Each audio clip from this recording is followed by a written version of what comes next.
Okay, to use the line tool to complete your performance task today, you will go up to the line tool right here, and you will click on the line, and I now have the tool. See how my cursor looks different? And all you need to do is click in one spot to start your line, and then pick up the line by unclicking. So I'm going to click, let's say I want to divide this circle into 2 equal pieces.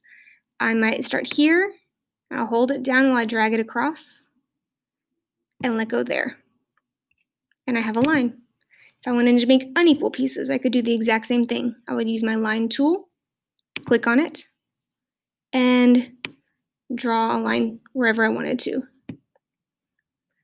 Okay, let's say you wanted to redraw your line if you weren't happy with it. On my first circle, if I decided this isn't 2 equal pieces, I need to move it.